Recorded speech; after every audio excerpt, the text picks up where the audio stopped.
Hi everybody, this is our the third in our series of women's videos about spiritual practices, and I'm really excited today to be able to talk about the practice of solitude and the practice of silence with you guys. Just to reiterate what we said at the beginning, this is not an attempt to add more things on your list of things to do or to stress anybody out. We're just trying to put some ideas of different spiritual practices in front of you guys, and then you pick the ones that sound appealing to you. Also, there is no right or wrong way to practice these. If it feeds your soul and brings you closer to God, then you are doing it right. And I also just want to say for the record that I am not an expert in this particular practice. I have read a little bit, I've experimented with the practice a little, and I'm just going to share some of the things that I've learned or tried. And then you can feel free to ignore all of that and make the practice whatever you want it to be.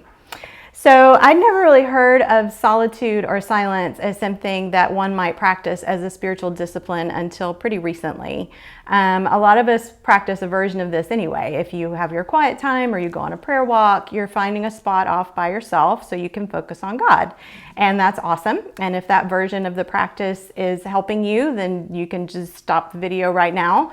But there are some other ideas out there about how you might practice this discipline. And if that interests you, then let's talk about it for a few minutes. First of all, these really are two different disciplines, but they're very often mentioned together, which makes sense because if you're actively seeking solitude or being alone away from other people, then you're kind of going to find silence as a byproduct of that. And if you're seeking silence, a meditative kind of quiet, then you're going to find it really difficult to do that if you're hanging out with other people or you have other people around. So we'll talk about these two practices together in an intertwined kind of way. So why pursue this? I'd like to offer you a motivation for pursuing this discipline, and that is that Jesus did it. He very intentionally sought time and space alone, away from everybody else, in order to spend time with his Father. And I figure anything that Jesus made a regular part of his life is fair game for imitation. Most of us are very well aware that Jesus spent a very intense 40 days alone out in the wilderness before he started his ministry. And you can read all about that in Matthew 4 or Luke 4. But this wasn't a one-time thing.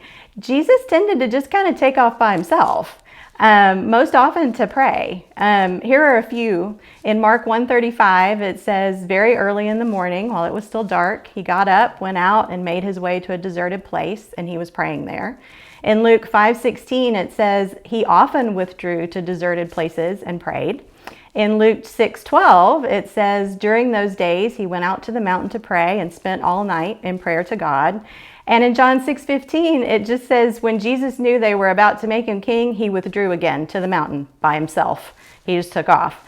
And I just think, I love that Jesus would just kind of disappear. And he normalized that practice. It's interesting when you start looking for it in the Gospels. It's just kind of matter of fact that, yeah, he disappeared again. They knew he was retreating. They knew he was getting those times of solitude, and that eventually he'd come back. When I read Dallas Willard's book, The Spirit of the Disciplines, he really focused on this idea that solitude was a regular practice of Jesus. And if Jesus felt like he needed it in order to stay grounded, then who are we to think that we can deal with life and the temptations of this world and all of the things that we have to deal with without following his lead?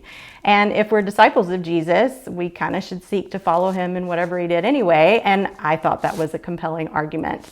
I also listened to a story by Marty Solomon in his Bema podcast about being challenged to pack a lunch and go by himself to the lake and spend a day with God doing nothing, and just to see what happened. And his story of needing half the day to just unwind so that he could just sort of relax and maybe listen to God was just totally relatable.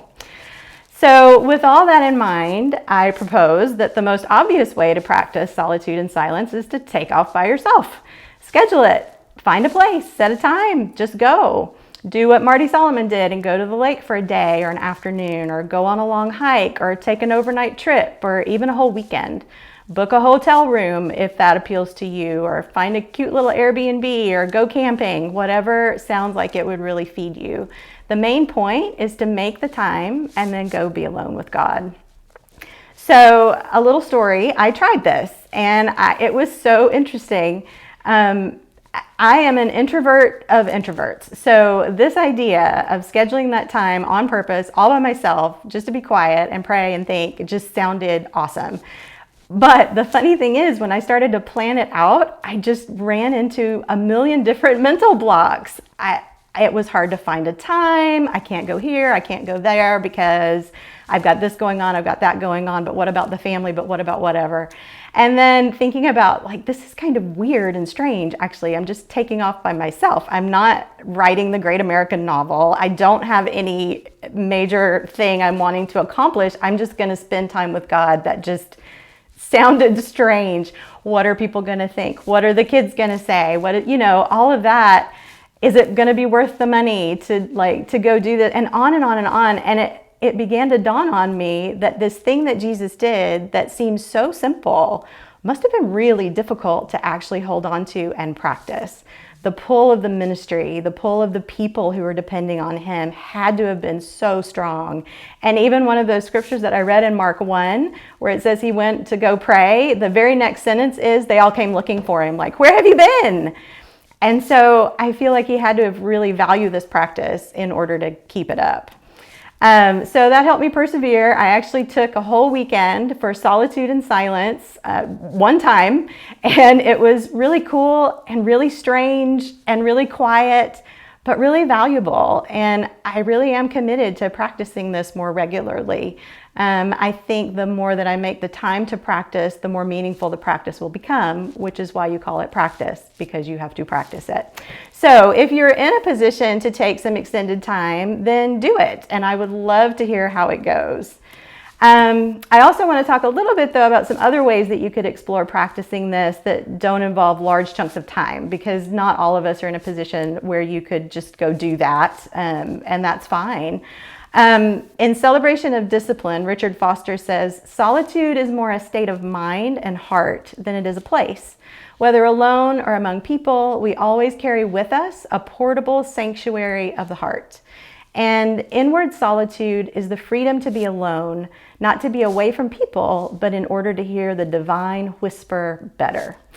I think that idea is really helpful, and it's been really helpful to me in my day-to-day walk with God. I find myself now looking for those little pockets of solitude and silence in my day. Just having that different framework has really made a difference. For example, when I'm awake in the middle of the night, which happens to all of us sometimes, and can't go back to sleep, all of a sudden it's not just an annoyance, although let's be honest, it's still an annoyance, but it's also a time of solitude and silence. And I can pray, or I can just be and breathe and listen. Those sorts of times have never seemed like great prayer times because you're kind of half asleep or whatever. So they're not great times to pray, but they are awesome times of solitude and silence.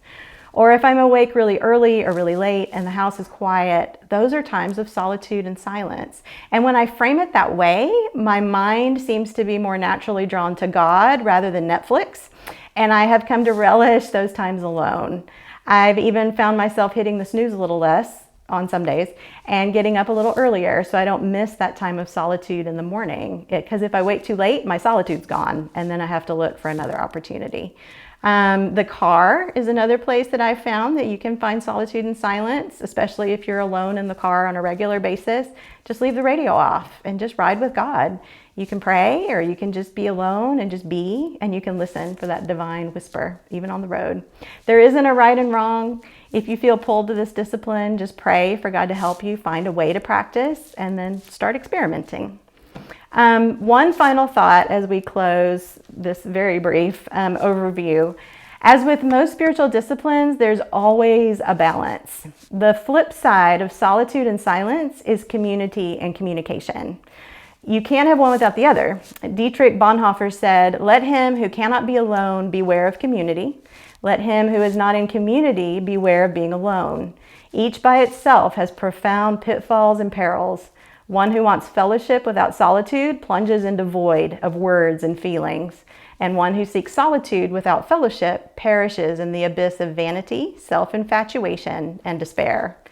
In other words, it's kind of dangerous to plunge into the world of solitude without a firm foundation in community. We need each other.